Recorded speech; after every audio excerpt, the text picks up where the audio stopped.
Y cuando estamos hablando ya de suelos finos, incluso las arcillas, la ascensión capilar puede ser hasta incluso de metros, ¿ok?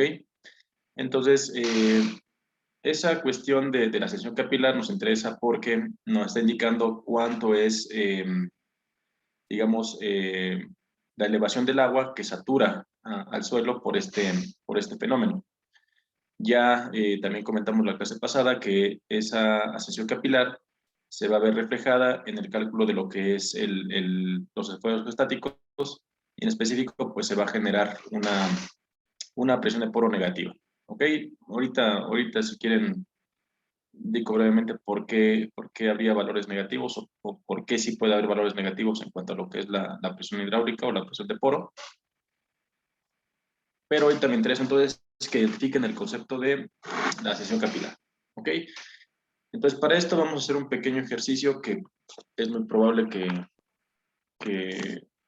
se pregunte de esta forma en el examen, ya sea en el tercer departamental o en el extra, en donde vamos a considerar que tenemos ascensión capilar. ¿Ok? Entonces, la clase pasada les comenté que para ese caso, el caso 3 que hicimos, yo les dije, la ascensión capilar va a ser de tanto valor.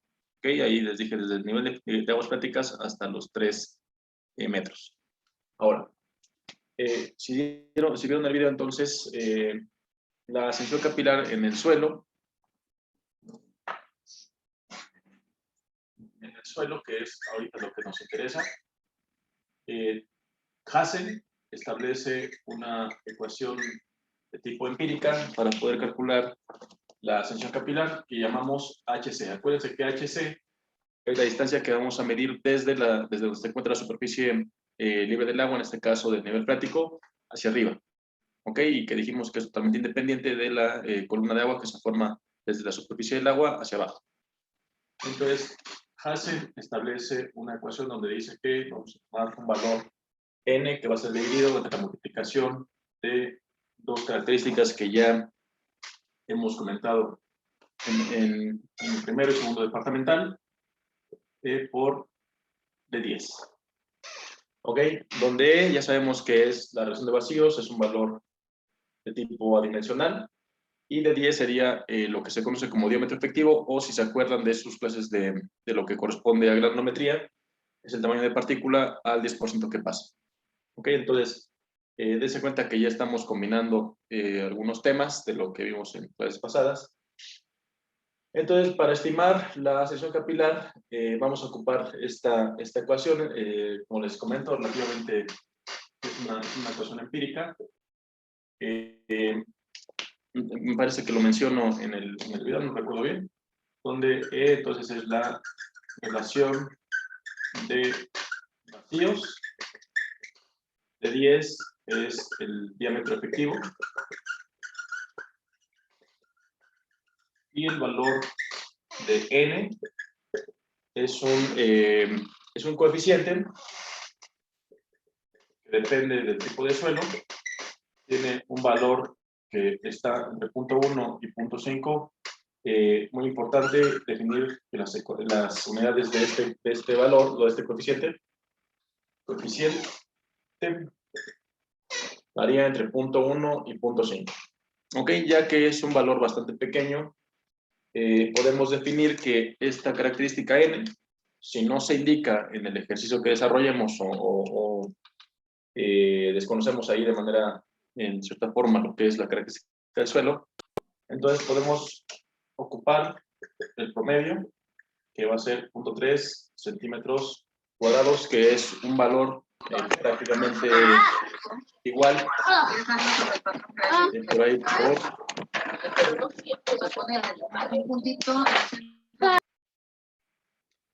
un valor prácticamente igual al el valor que indicamos para la ascensión capilar en tubos, ¿ok? Para que se acuerden de esta característica.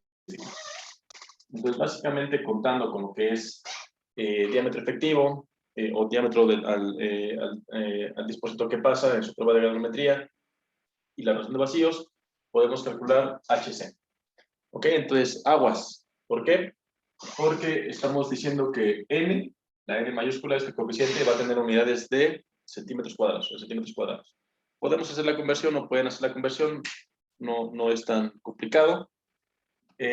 Entonces, para que sea acorde las unidades, si esta n la indico en centímetros cuadrados, entonces el de 10 también lo tengo que indicar en centímetros.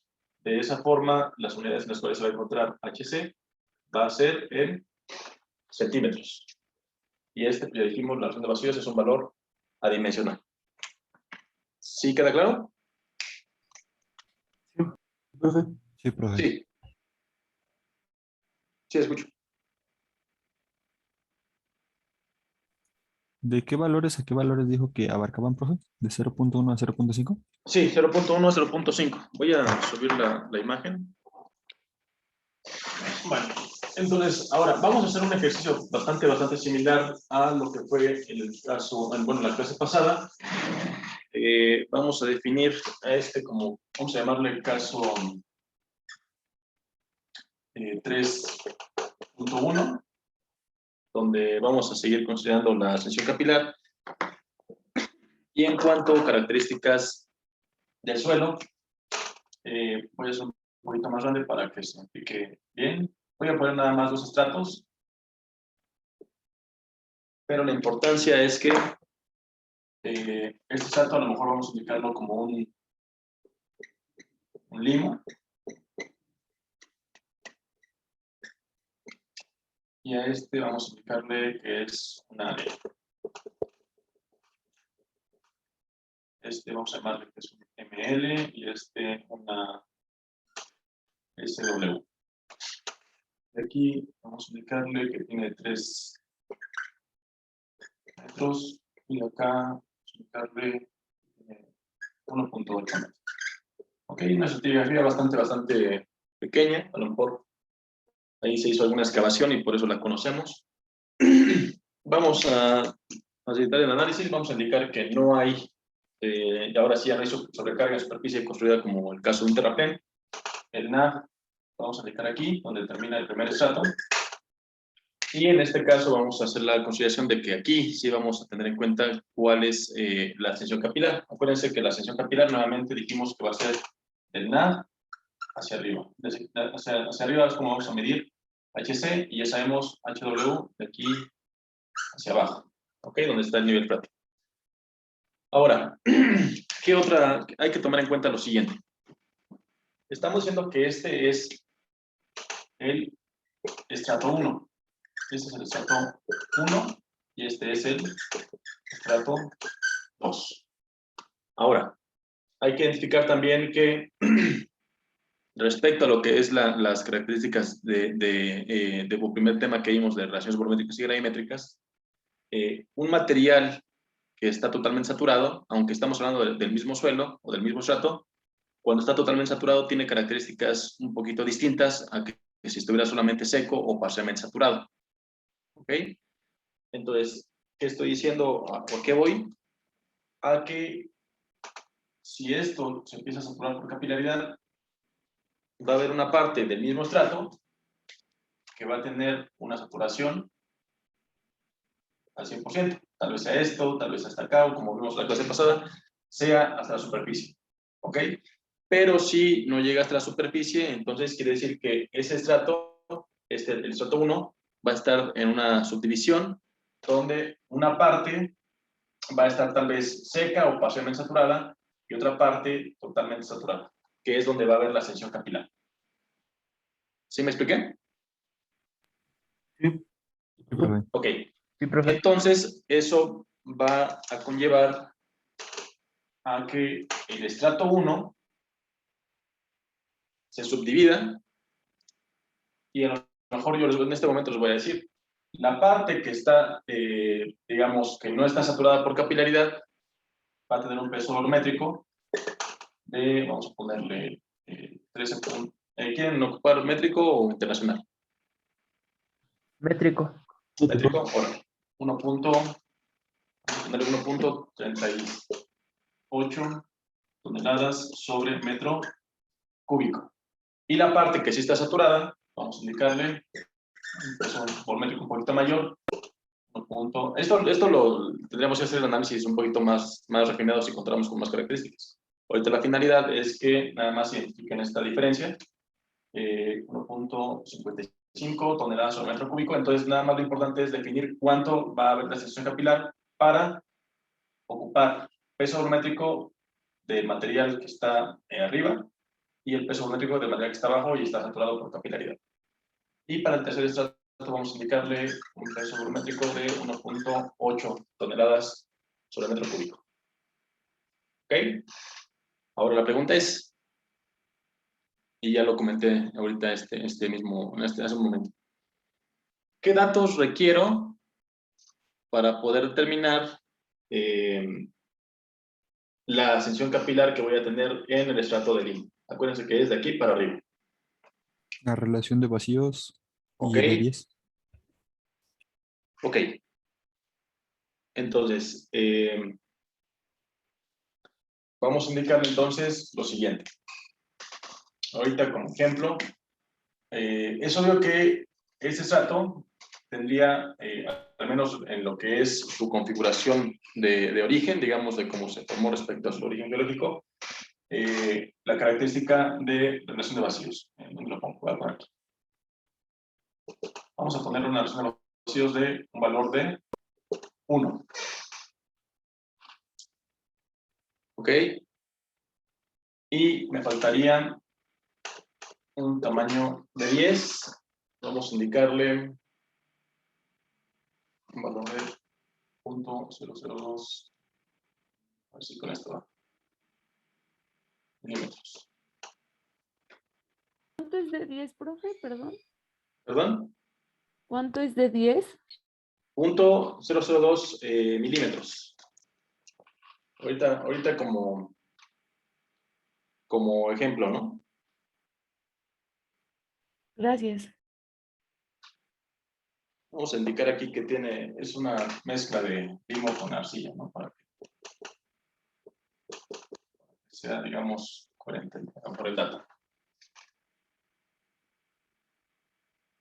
Entonces, da igual y un poquito más. Vamos a ponerle 0.003 para que, digamos, no esté en el rango de las arcillas. 0.003. Y ahorita vemos qué nos da. Ok. Entonces, con estos datos, ¿qué podemos hacer? Y pensemos que no, aquí es la idea, y pensemos que no les doy la característica del factor o el coeficiente n.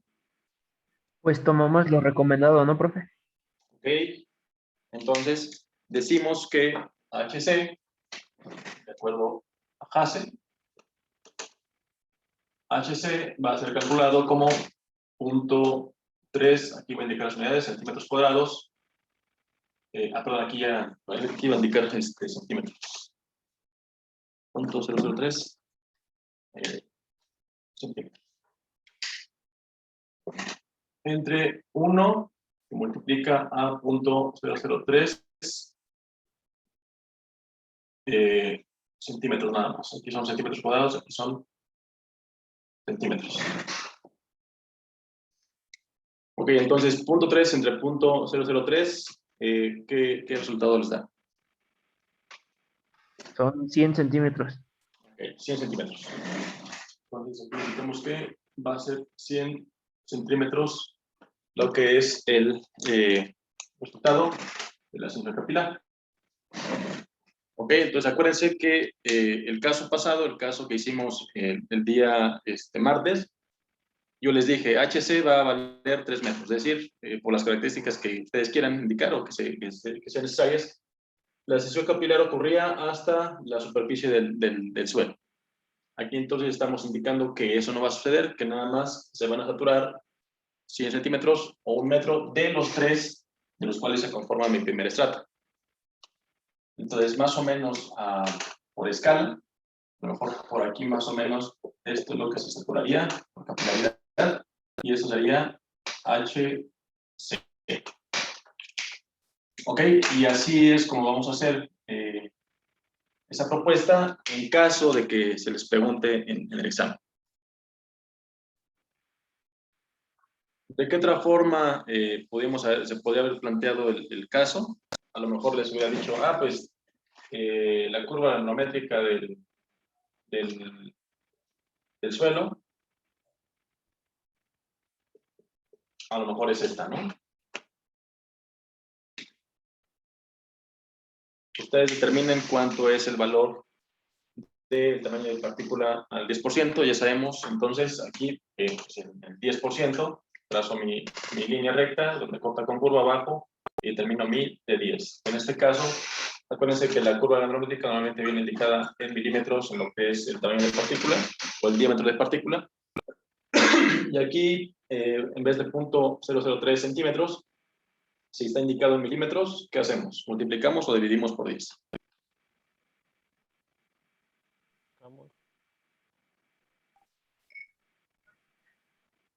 Multiplicamos. ¿Multiplicamos? Ok, entonces sería 0.03 milímetros.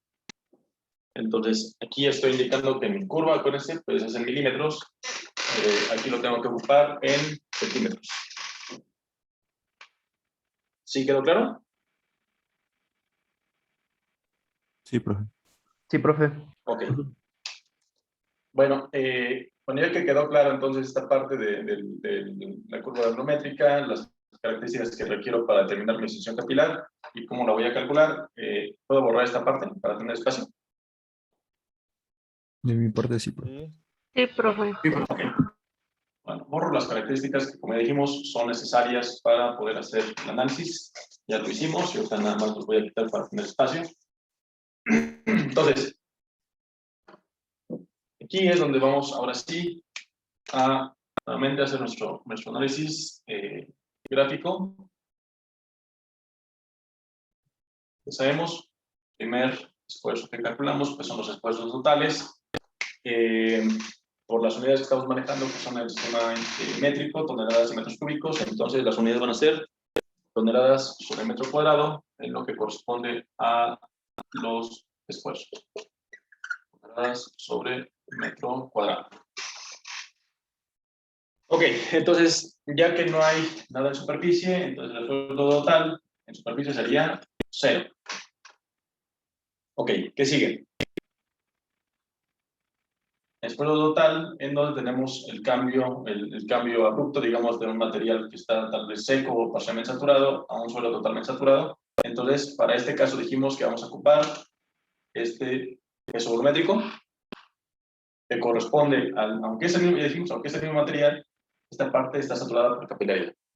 Entonces, sería, si HC es de 1 metro, estos serían 2 metros, entonces 2 metros por 1.38.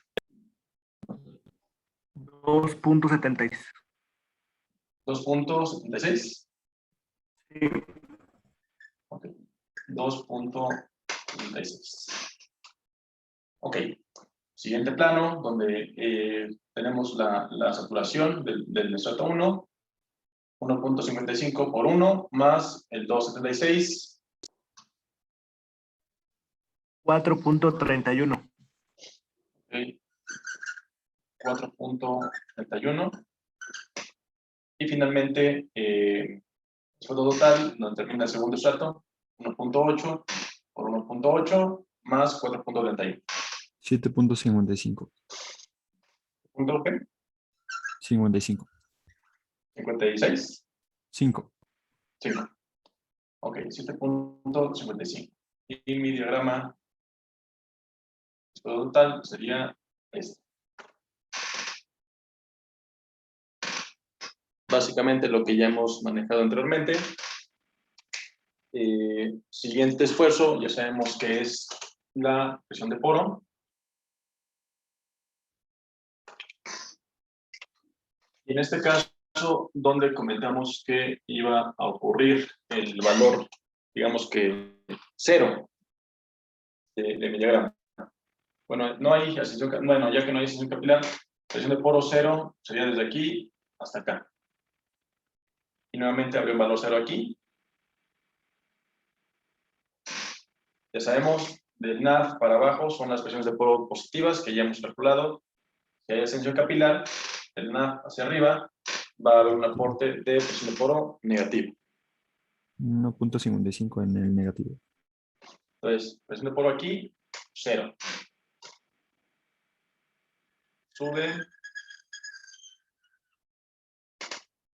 en este nivel acá. Esto va a ser positivo y esto va a ser negativo. ¿Cuál es el valor de presión de poro aquí? ¿Cuál es el valor de presión de poro acá? 1.55 en la parte de arriba negativa. ¿Seguro? Acuérdense que este es el plano A, el plano B, el plano C.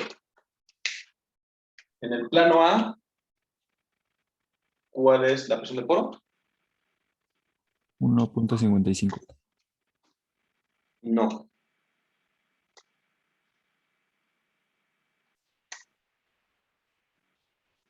Sería HC por... Así es. Por el peso volumétrico del agua. Ah, correcto. Que sería 1. Aquí es 1, en valor negativo. Acuérdense que esta línea me define mi valor de 0 aquí, 0 acá. Entonces, esto me está diciendo que es un valor de 1 en condición negativa.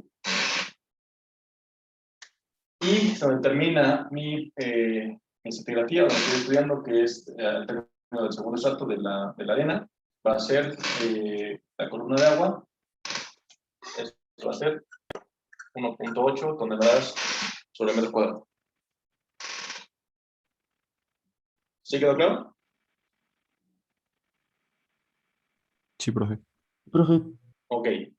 ¿Preguntas o comentarios hasta aquí?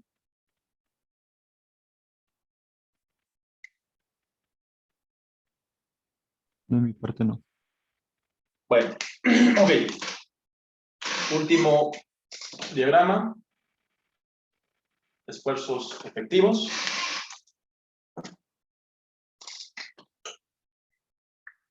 Bien, aquí nada más hay que tomar en cuenta lo siguiente.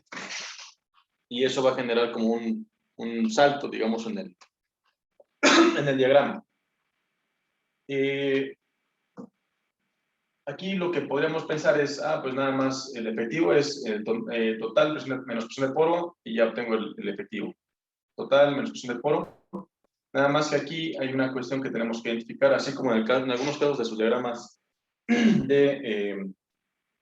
tal vez de cortantes o de momentos, y más que nada yo creo que es en el de momentos. En ciertas ocasiones hay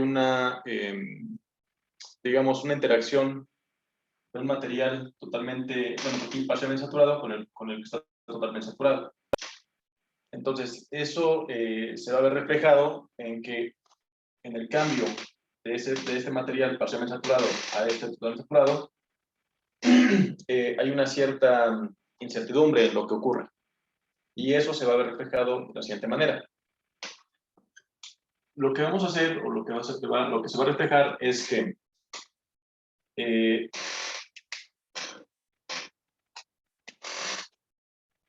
si yo considero la presión de poro, por ejemplo, de aquí, de este plano, con la superficie hacia abajo, entonces dense cuenta que según mi diagrama de presiones de poro, si yo estoy considerando una profundidad de 1 metro, no hay presión de poro.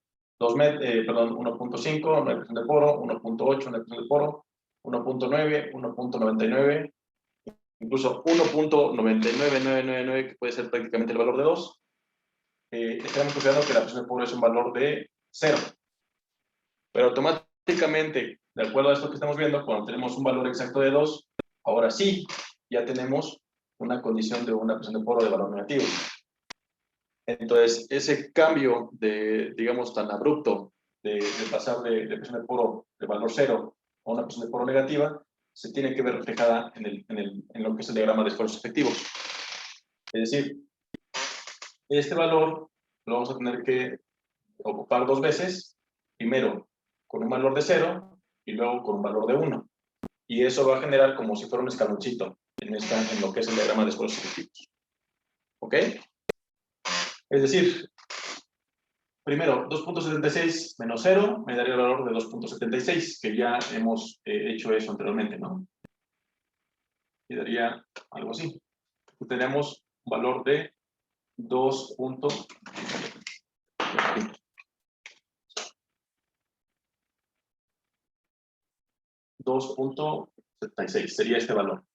Y luego vamos a calcular nuevamente el esfuerzo efectivo, pero nuevamente, todo total menos la presión de poro. Acuérdense que este es el valor negativo ya, por lo tanto sería más 1, y esto generaría ese escalón que les digo, algo así. Aquí tendríamos 3.76. Este punto define 2.76, este punto 3.76.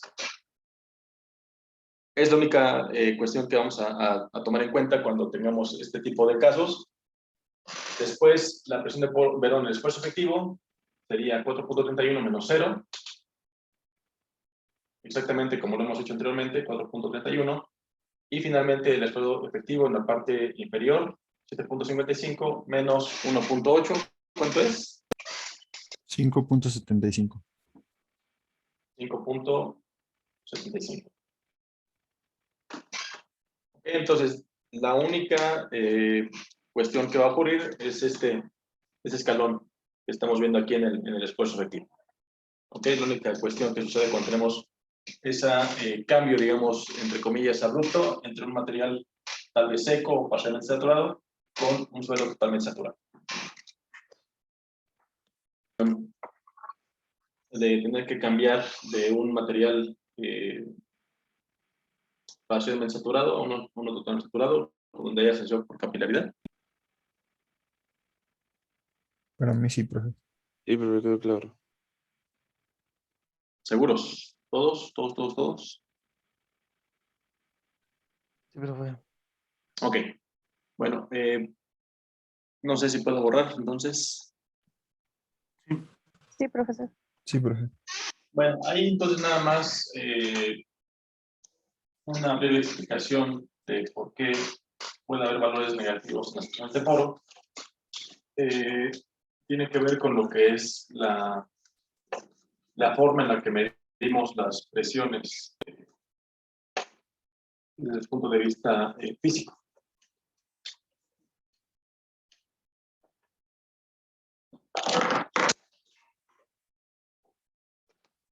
Parece que si estamos en la superficie terrestre, a lo mejor uno de ustedes está aquí, o vemos que tenemos un recipiente o una alberca. Tendríamos ahí una acumulación de agua, ¿no? Ya sabemos que encima de nosotros está la atmósfera, que ya sabemos que es una combinación de gases que, aunque pensamos que no afectan en nada, pues nosotros estamos sometidos a lo que se conoce como la presión atmosférica. Entonces, aquí lo que estamos viendo es que tanto nosotros como en este caso la superficie del agua que tenemos aquí, estaría siendo sometida a una presión atmosférica. Y esa presión atmosférica se debe a la columna de aire que tenemos encima de nosotros. Ahora la pregunta es, ¿con qué objeto medimos presiones atmosféricas? ¿El barómetro? Con un barómetro. Ahora, hay un segundo dispositivo que mide presiones, como por ejemplo cuando ustedes quieren medir la presión que tiene el aire al interior de una llanta. Ese también mide una presión, pero a ese objeto, ¿cómo se le conoce? ¿De qué otra forma se le conoce? No sé si es manómetro. Es un manómetro. Entonces tenemos barómetros y tenemos manómetros. ¿Cuál es la diferencia entre un barómetro y un manómetro? El barómetro lo calcula la presión a partir del cero absoluto y el manómetro a partir de la atmósfera. Ok. Bueno, más bien en el manómetro lo que digamos, no considera la presión atmosférica. Entonces, un primer investigador que desarrolló ese concepto de barómetro es Torricelli. en donde pues puso un líquido, puso aquí una probeta, le generó un vacío en la parte superior de la probeta y se dio cuenta que con este dispositivo, aquí este líquido ya vimos que está sometido, tiene una presión atmosférica, que para estar en equilibrio acá, tiene que generarse una columna de ese líquido al interior de esa probeta. Aquí este es un vacío.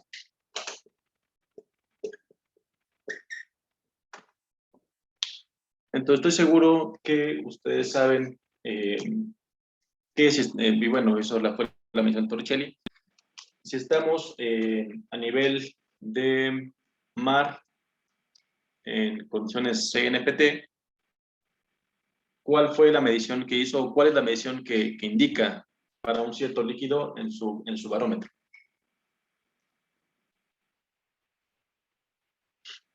¿Qué líquido ocupó? Mercurio. Agua. Mercurio, ¿no? Ocupó mercurio.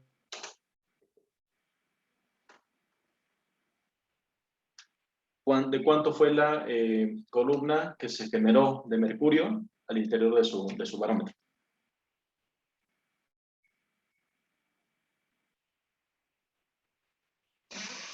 ¿Han escuchado eso de 760 milímetros de mercurio? Sí. Sí. Sí, profe. Ok, entonces, al interior de esta probeta, para poder estabilizar o contrarrestar la presión atmosférica que está actuando sobre el líquido, y en este caso también en la parte inferior del líquido, se tiene que generar o se tuvo que generar una columna de mercurio de 760 milímetros. Ahora, estamos indicando que las presiones de mercurio, bueno, las presiones atmosféricas tienen que tener unidades como lo indica, de presión. Entonces, ¿por qué 760 milímetros de este líquido me representan una cierta presión? ¿Qué es lo que me falta ahí? El Si peso quiero pasar de volumétrico. 760 milímetros de mercurio a unidades de presión, Peso volumétrico del mercurio. ¿ok? Tengo que conocer el peso volumétrico del mercurio. Entonces, la presión atmosférica que está ocurriendo aquí se calcularía como, bueno, serían 760 milímetros o 76 centímetros o punto 76 metros. Ahora la pregunta es, ¿cuál es el peso volumétrico o la densidad del mercurio? La densidad relativa es de 13.56. Ok, aproximadamente 13.6 o si quieren cerrarlo 13.5. Entonces,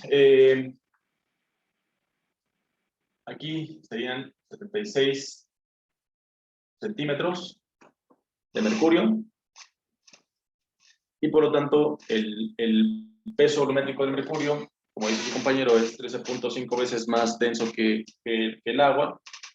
Entonces eso sería, bueno, aquí vamos a explicarlo, bueno, esta columna, 76 centímetros multiplica a 13.5 gramos sobre centímetro cúbico.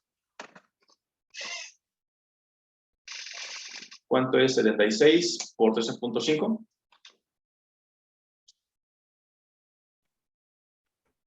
1026. 1026 gramos Sí. sobre centímetro cuadrado. Entonces, la presión atmosférica para esas condiciones es de 1226 gramos por centímetro cúbico o aproximado a 1.026 kilogramos sobre centímetro cuadrado.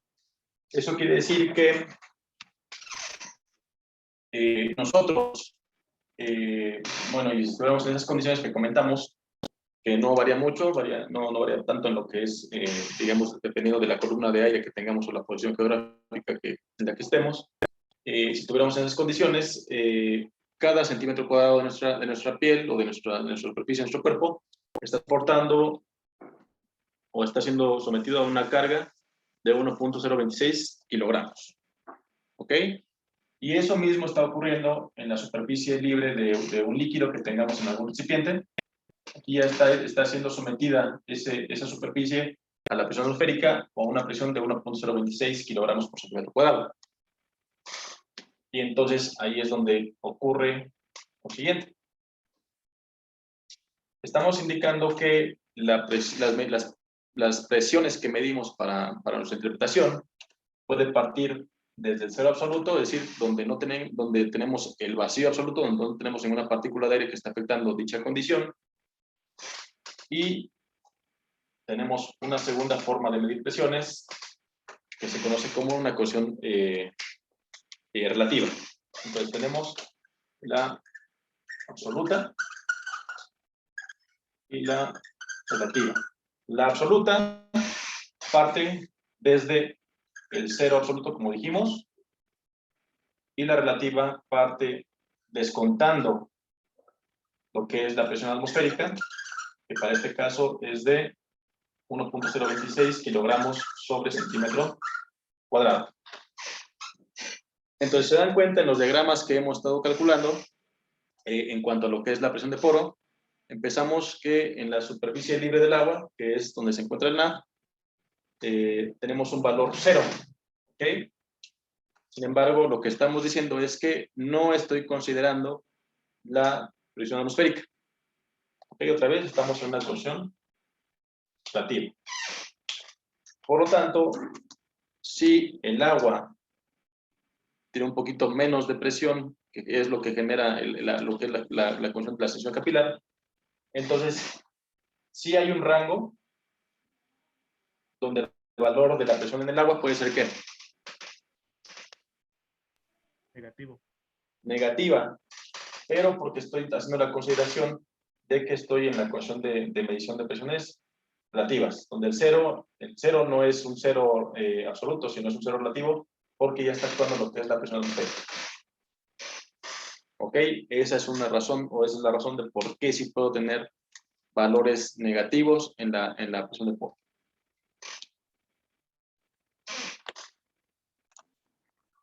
El último caso bueno, no sé si ya vieron el canal, bueno, sí, los videos que les comenté, corresponden a cálculo de esfuerzos cuando tenemos abatimientos piezométricos.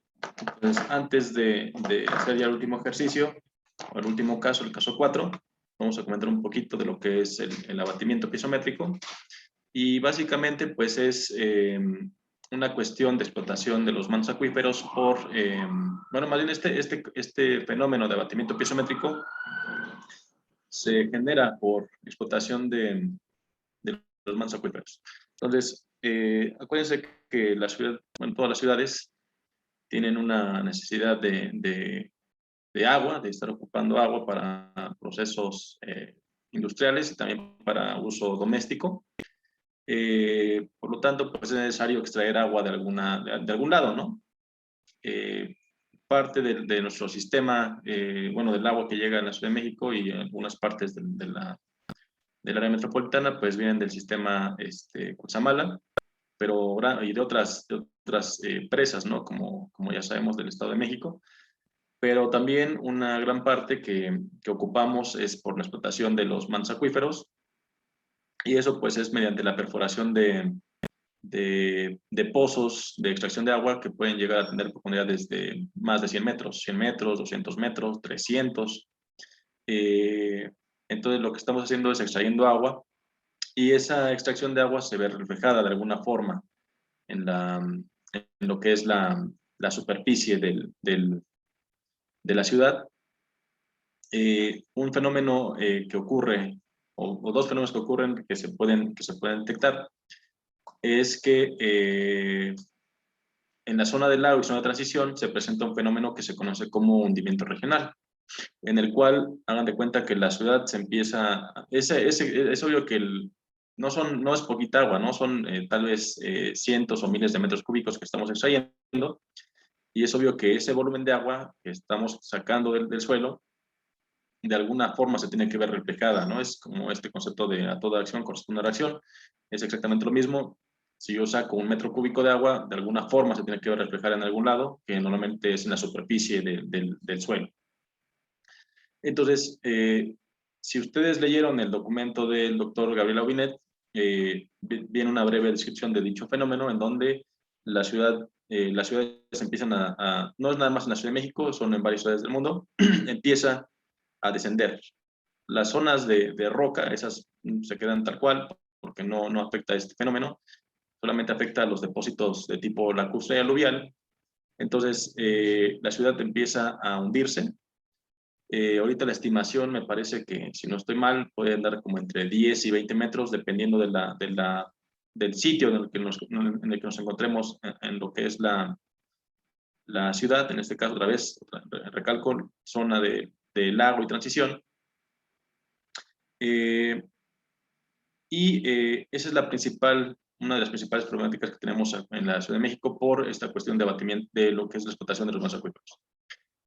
Otra cuestión que sucede cuando hacemos eso que estamos llamando como abatimiento piezométrico, como explotación de los mantos acuíferos, es lo que se conoce como el abatimiento piezométrico, en donde básicamente, o la diferencia con lo que hemos visto hasta el momento, es que la gráfica de la presión de poro, que ya vimos que tiene una pendiente que aumenta de manera lineal con respecto a la profundidad, eso ya realmente no ocurre. Es decir, eso ya es, digamos, para ciertos análisis en los cuales requerimos ya un poquito más de precisión, eso ya realmente no ocurre en la realidad, por esto que estamos comentando, que son los abatimientos piezométricos, ¿ok? Entonces, es muy común que en la Ciudad de México, en las zonas que ya les comenté, si queremos calcular de manera más exacta lo que es los esfuerzos geostáticos, habría que hacer de alguna forma o con algún método la medición, que se conoce como la medición de las presiones de poro.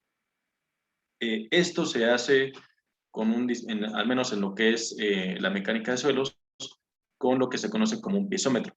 ¿Okay? Los piezómetros son un tipo de instrumentación que hacemos en la mecánica de suelos, específicamente para poder medir las presiones de poro que hay en un sitio. ¿Ok? Muchos de los casos, tal vez, ya estos lo comento desde el punto de vista profesional, muchos proyectos, casa habitación, edificios de departamentos,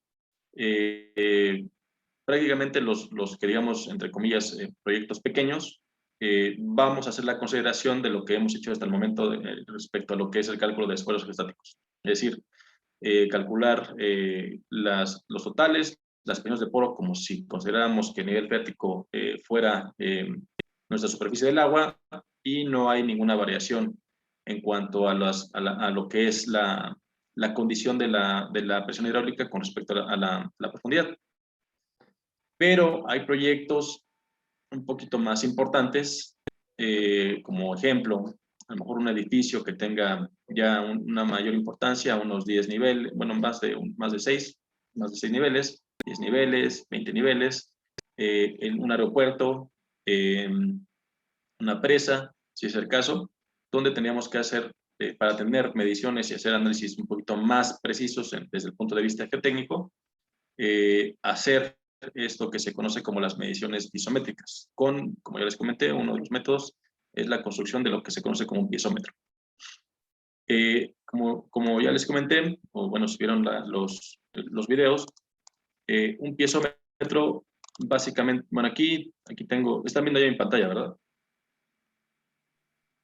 Ya, profe. Ok. Un piezómetro, entonces, dentro de lo que es la mecánica de suelos, ahí está el área que se conoce como instrumentación.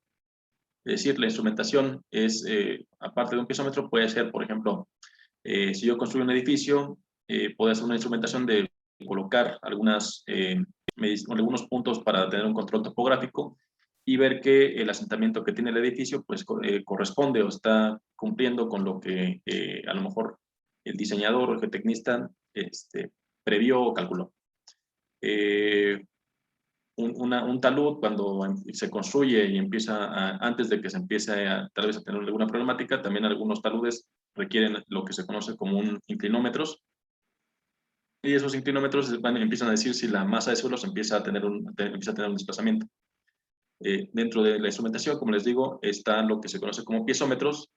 Este es un ejemplo de un piezómetro que se conoce como piezómetro abierto o piezómetro de tipo casa grande, en donde tenemos una perforación, aquí como se ve en la imagen, es lo que estoy delimitando con el cursor, sería el barreno o la perforación, y al interior se hace una preparación específica para la construcción del piezómetro. Dense cuenta que al interior lleva un tubo un poquito más, de un diámetro más pequeño que la perforación. Normalmente la perforación, les comento, puede ser a lo mejor por ahí de 4 pulgadas.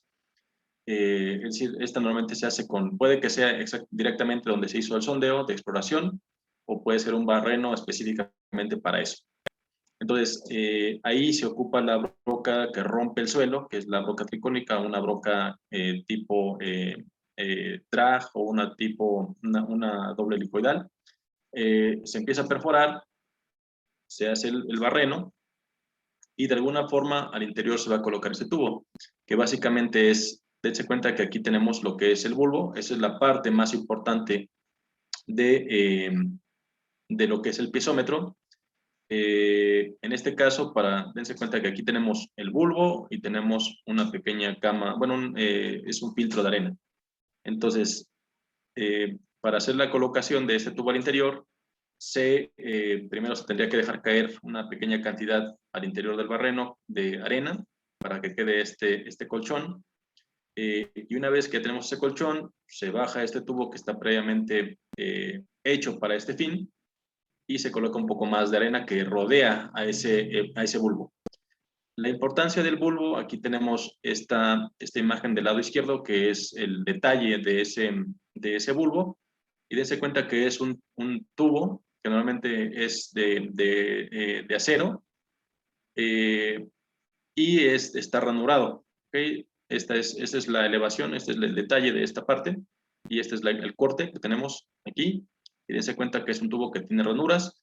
La idea es que esas ranuras permitan el flujo de agua al interior de ese tubo, y después del tubo, donde termina el bulbo, de aquí, de este punto hacia arriba, el tubo se le conoce como un tubo ciego, es decir, ya no tiene ranuras, es totalmente sólido. O bueno, tubular, pero de paredes ya sin ranura, ¿no?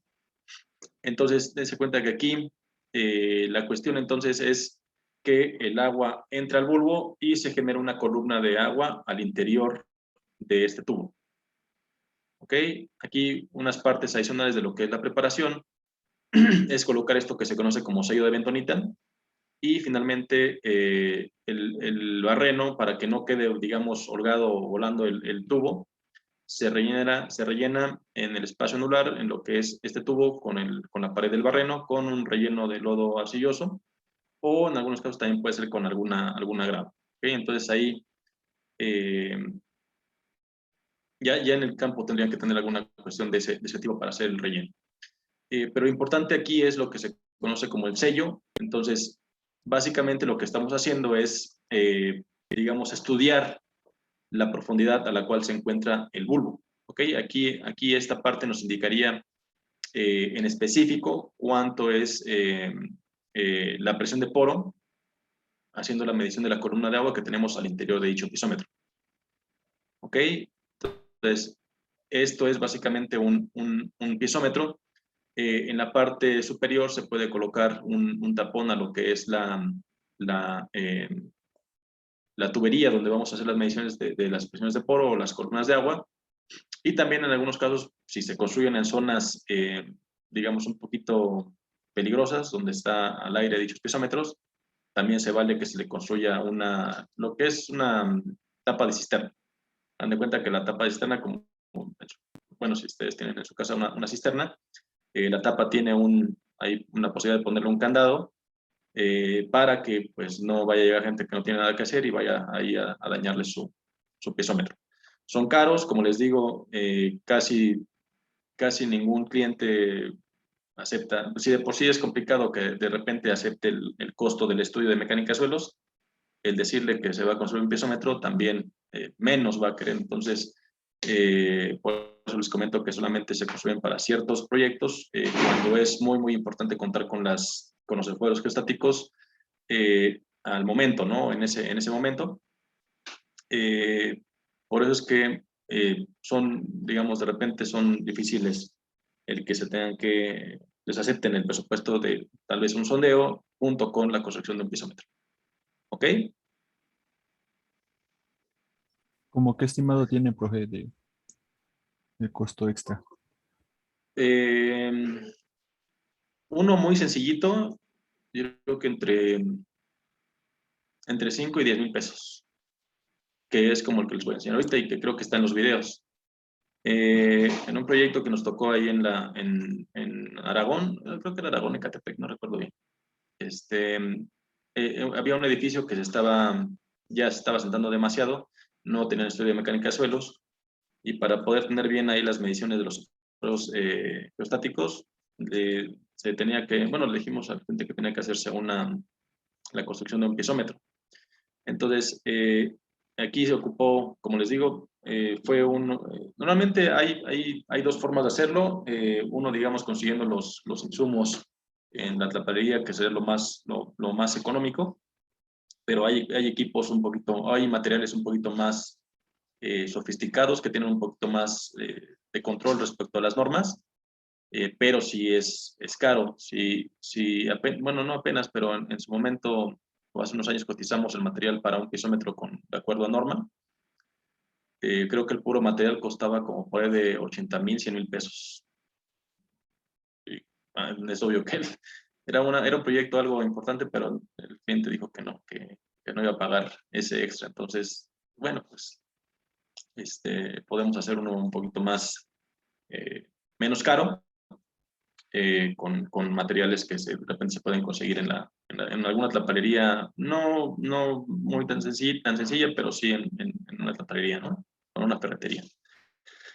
Entonces, aquí este tubo es el tubo que tiene 2 pulgadas de diámetro, que es el interior, este de aquí. Puede ser, bueno, aquí como lo indican, pues es un tubo de PVC hidráulico que puede tener ahí, bueno, según esto indica media pulgada, pero no, un media pulgada es muy pequeñito, tiene que ser un poquito más, tal vez de 1 pulgada, porque aparte al interior del tubo se tiene que meter de alguna forma, de alguna forma tenemos que detectar dónde se encuentra la superficie del agua. Es decir, aquí lo que va a ocurrir es que, como se dan cuenta, el sello de bentonita lo que hace es, digamos, hacer que el agua que está entrando al tubo o al piezómetro solamente sea lo que tenemos a este nivel. Entonces, lo que va a ocurrir es que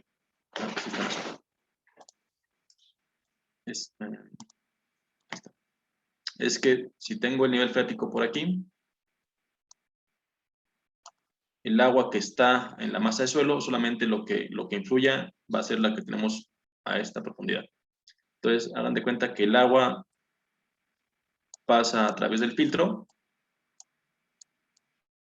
y lo importante es que entre al bulbo, que como dijimos es el tubo ranurado, y lo que se empieza es a tener una ascensión del agua al interior de ese tubo. ¿Ok? En una condición ideal, donde no haya abatimientos piezométricos, pues el agua tendría que llegar hasta aquí. ¿Sí están de acuerdo? Sí. Sí, de acuerdo. Pero como les estoy comentando, por la cuestión de la explotación de los mantos acuíferos, eso ya no, es muy raro que ocurra en la Ciudad de México. Entonces, a lo mejor queda como por acá, o puede que quede tal vez en algunas profundidades sí quede como aquí, pero puede ir variando dicho nivel. Y eso es lo importante.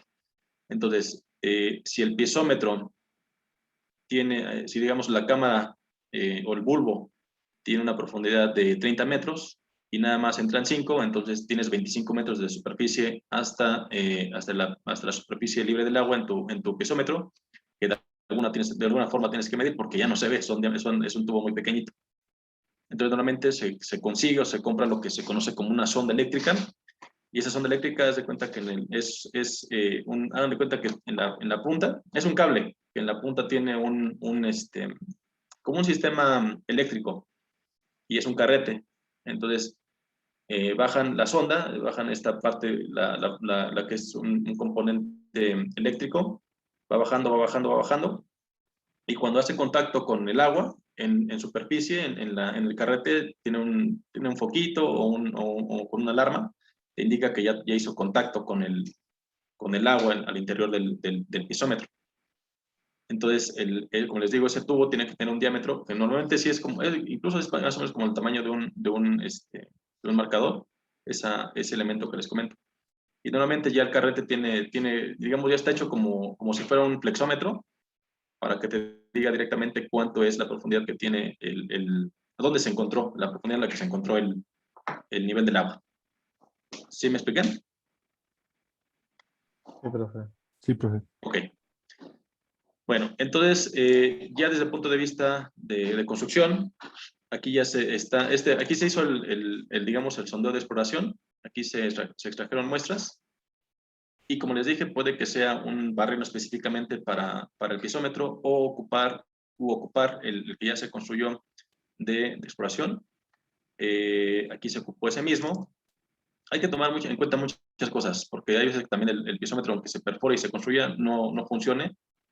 Dentro de eso, pues ya en la cuestión del trabajo, pues sabemos que tiene que ser un agua limpia, y hay que estar relavando, etcétera, ¿no? Pero pensemos que el material o el barreno ya está bien. Entonces, aquí como ven, ya tenemos un poquito esto es granzón, que fue lo que ocupamos como filtro.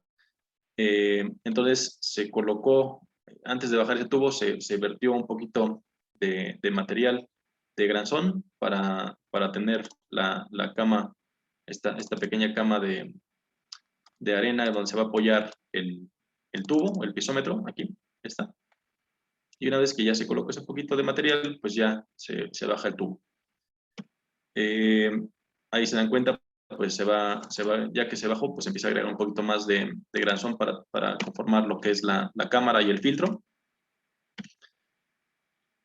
Y bueno, por ahí, estas son, se le conocen como pellets de bentonita. La bentonita, acuérdense que es un lodo, bueno, en mezcla con agua se hace un lodo. Y bueno, pellet es como una traducción de sí, como ¿cómo se dice? No me acuerdo bien la palabra exacta, pero es como la forma de una albóndiga. La traducción de pellet, es una bolita, específicamente esto, de bentonita. Entonces, aquí el sello de bentonita que vemos aquí, este de aquí, se hace con los pellets. Entonces, es para tener un poquito de control cuando se dejan caer en el barreno. Entonces, estos se dejan caer en el espacio anular y forma el sello de bentonita. Y bueno, ahí, incluso ahí se ve, ¿no? Creo que se ve dejaron caer una bolita. Una vez que se conforma el sello, ahí pusieron un poquito de ademe en la parte superior para que no se cerrara el barreno. Y nada más fueron como, ese sondeo como hasta 35 metros, o 40, no me acuerdo. Creo que el primer bulbo se colocó a 30 metros, si no me recuerdo. Ahí ocuparon el martinete para poder bajar un poquito más la tubería, nada más para que no se cerrara en la parte superior.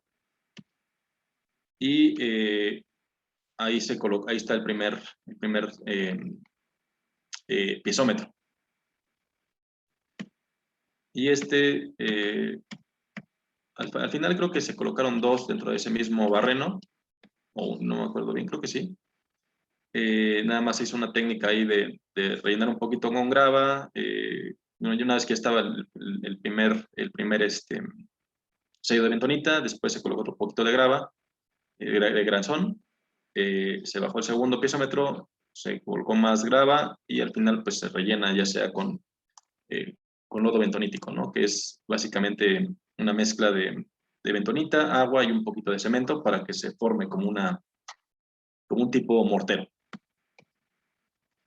Y aquí es importante también comentar que para que las lecturas sean medidas correctamente, tiene que dejarse reposar el piezómetro a lo mejor como unos días, tal vez de unos días hasta unas semanas. Normalmente eso ocurre en las arcillas que tenemos en la Ciudad de México. Hay que dejar reposar el piezómetro para que se haga una correcta medición de la columna de agua al interior de ese elemento. ¿Ok? Ok, profe. De Bueno, acuerdo, profe. ¿preguntas o comentarios de esto? Incluso apenas ahí tengo un conocido que construyó un piezómetro con equipo digamos, de marca, con materiales respecto a la norma. Esa es la tubería. Nada más que este me parece que no recuerdo si era piezómetro abierto, me pregunto, porque hay diferentes, aquí por ejemplo, aquí está, si se dan cuenta, aquí el tubo, este es el tubo ranurado, este es el que baja hasta la parte inferior para que ahí es donde el agua, y pues ahí va la tubería, ¿no? Que vamos a ir colocando hasta la superficie. Incluso ahí hasta le indicaron cuáles son los tramos de tubería para irlos colocando. Ahí están saturando un poquito lo que es el bulbo. Y ahí están los tramos de tubería.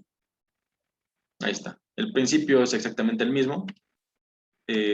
Nosotros lo que hicimos para el bulbo también es, no creo que no hay fotos, pero el bulbo nosotros lo ranuramos, o sea, ocupamos el mismo tubo, nada más que con una cegueta, digo, es un poquito más complicado con un taladro, pero con cegueta se hizo las ranuras.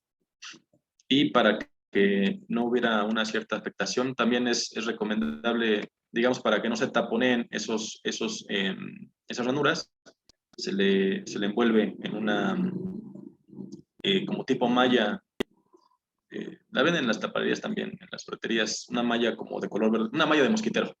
También se le envolvió una malla de mosquitero para que no se taparan los poros que le hicimos, ¿no?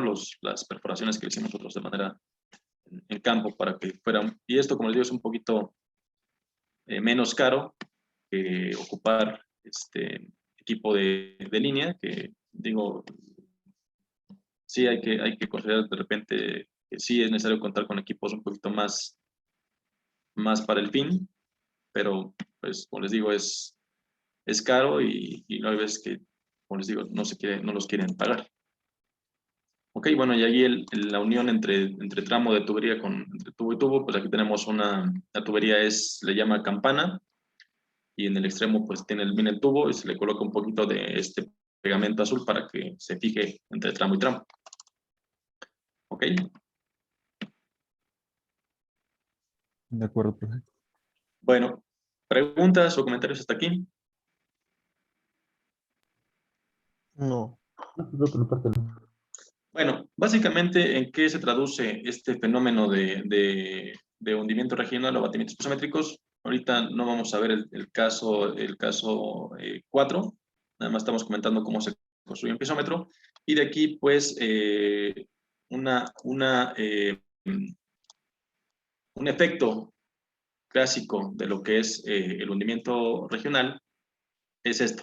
Es el ejemplo por excelencia de la Ciudad de México es el Ángel de la Independencia. Bueno, este de 1910, si ustedes saben un poquito de historia, yo no sé tanto, pero sí algunas cosas que digamos, sí me interesan porque siempre fui malo para la historia.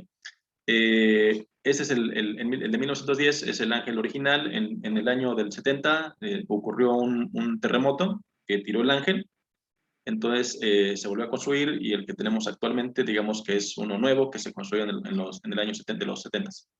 Pero lo importante es que el obelisco, o esta parte de lo que es el ángel, tiene cimentación a base de pilotes.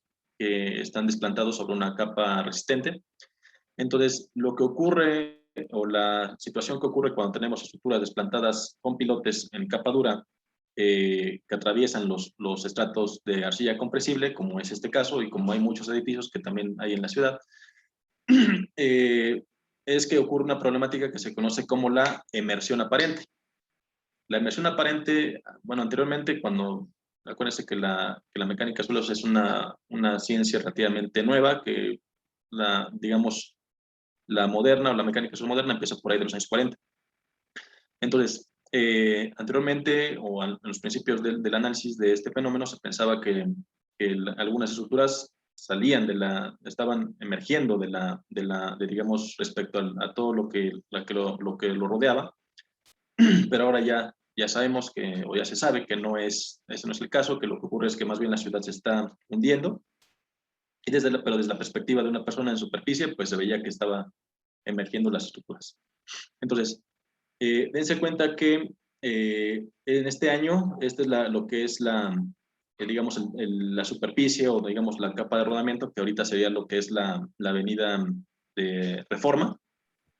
Sí, ubican que estoy hablando, ¿verdad? ¿O no? Sí, yo sí, profe.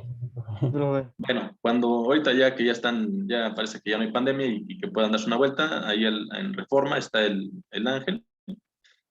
Son varias glorietas. Ahí está también la de la Diana Cazadora, está una de la que le llaman la Palma, o sea, sobre Reforma hay varias glorietas y esta es, digamos, creo que la más icónica y más representativa de la Ciudad de México. Entonces, este nivel que estoy indicando con el cursor, pues era el nivel que teníamos, que se tenía en esos años, y dense cuenta que entre el nivel de la calle y el nivel de donde está el obelisco, donde empieza el obelisco, pues nada más hay unos poquitos escalones que son como ahí, más o menos como unos 5, ¿no? Pongan.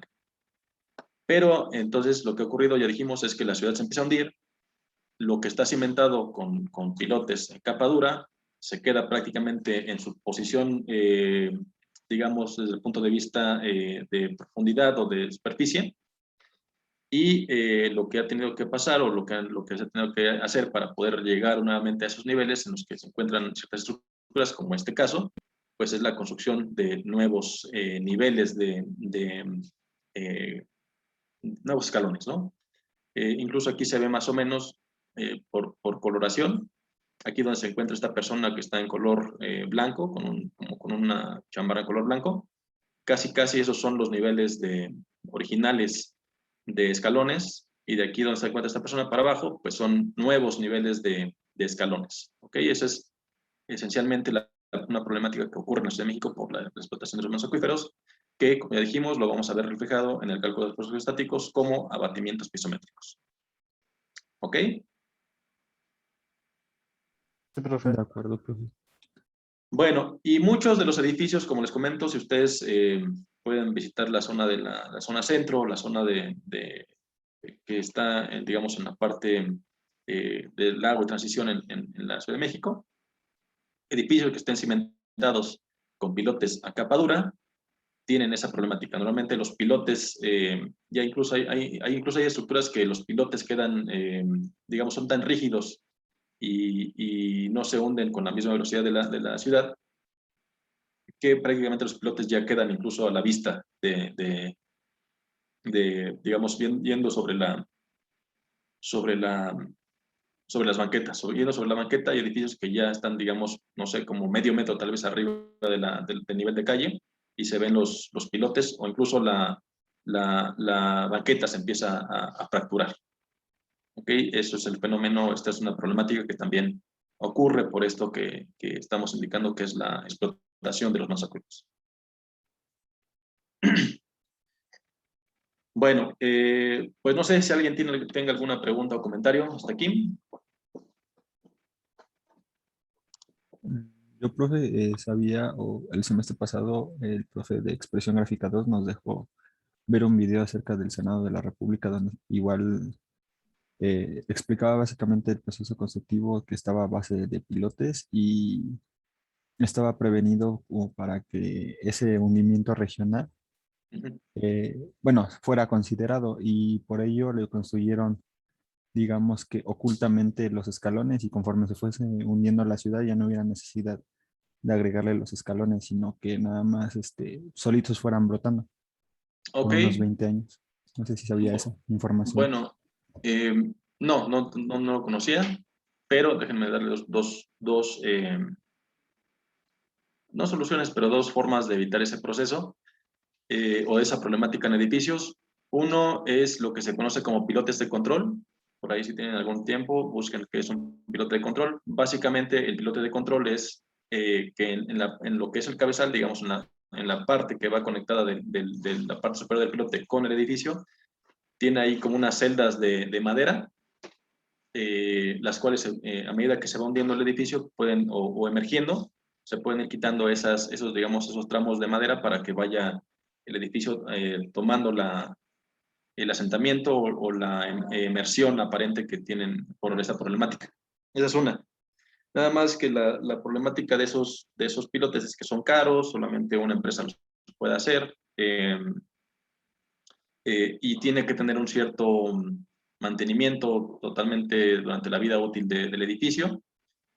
Incluso me parece que los puentes que están sobre la avenida Zaragoza, los puentes vehiculares, tienen pilotes de control, pero pues como les digo, como tiene que tener un mantenimiento y tiene que tener una inspección cada cierto tiempo, nadie le importa y por eso es que es una solución muy, muy buena, pero nadie los pela, entonces como si no tuviera pilotes de control, son pilotes prácticamente convencionales y afectan es la misma cuestión, ¿no? Como no se les da ese mantenimiento, no se puede corregir esa expansión, esa emersión aparente o esos asentamientos que no deberían estar. Esa es una. Y la otra es algo muy similar así, como comentas, incluso si lo pueden buscar, hay un documental, creo que me parece, de Nat Geo, del nuevo aeropuerto, bueno, del aeropuerto de Japón que se construyó en el mar. Ese aeropuerto, digo, si ven el documental, van a ver que es una obra bastante impresionante. Bueno, aparte de que le ganaron esa cantidad de tierra al mar,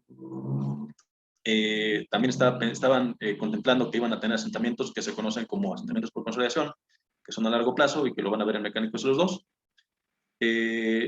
Contemplaban, no sé, como hundimiento, no recuerdo, la verdad, a lo mejor voy a poner un número que es 1 metro, se ha hundido más de ese cálculo, pero dentro de la ingeniería que hicieron, pues fue pensar que tal vez no estaban tan exactos en el cálculo e hicieron eso que tú comentas. La estructura está también diseñada y preparada para tener asentamientos más grandes de ese nivel, que prácticamente el nivel del piso, lo van, digamos, ajustando dependiendo del asentamiento que va teniendo el edificio o los edificios. Búsquense esas dos cosas, pilotes de control y en YouTube, les digo, está este documental de National Geographic, sí me parece que es de National Geographic, del aeropuerto de Japón, el que está construido en el mar. ¿Profe, no es el de Hong Kong? No estoy seguro, la verdad es que no recuerdo bien la ciudad, pero digo, no hay muchos, no hay muchos aeropuertos construidos en el mar, así que no sé si incluso haya más de ese, pero ese seguro Sí, que lo van creo a que sí, encontrar. que me parece que es el de Hong Kong, porque también nos lo dejó el de expresión gráfica, ya Ujú. que implicaba pues también que le ganaron terreno al Sí, mar en la sí, costa para crear carreteras. sí, está, a mí, ahora que digamos ahorita, pues ustedes están bueno, en la mitad de la carrera, pero ahorita ya uno que ya está ahí en el ámbito laboral y ahora sí hace cálculos digamos que de los cuales dependen ciertas cosas, sí, es impresionante cómo, o sea, fallaron en el cálculo porque digo, yo es lo que estoy viendo que de repente, aunque somos en teoría especialistas, expertos, llegamos a fallar, pero ellos sabían que posiblemente iban a fallar en el cálculo, pero dijeron, pues, por si acaso, vamos a construirle esta solución a medida que vayamos, que vaya, digamos, habiendo diferencia entre el cálculo y la realidad. ¿Ok? De acuerdo, profe. Ok. Bueno, ¿más preguntas o comentarios hasta aquí?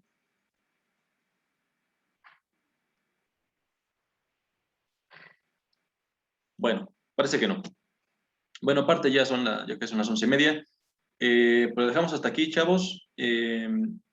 La siguiente semana, bueno, la siguiente sesión, la siguiente clase, hacemos el cálculo de lo que ocurre, o qué ocurre en el cálculo cuando tenemos los abatimientos pisométricos, que digo, si quieren adelantar, pues pueden ver el video ya del canal que les comento. Ya nada más para llegar aquí a reforzar. Y con eso estaríamos terminando esfuerzos estáticos. Yo en un ratito, déjenme ver si tengo ya ejercicios que creo que ya les compartí en los meses pasados. Los subo en Classroom para que ya tengan donde estudiar, aparte de la guía. Y prácticamente con eso estamos cerrando el tema de esfuerzos y pasamos al último, que es el tema de las bases que corresponden al tema de permeabilidad de flujo de agua en el suelo. Básicamente nada más es determinar, o lo que nos interesa es determinar, o que sepan cómo determinar el valor de una característica nueva del suelo. ¿Ok? Sí, profesor, gracias. Ok, profe. Bueno, De pues hasta acuerdo, aquí le profe. dejamos. Tengan un buen fin de semana y nos vemos la siguiente clase.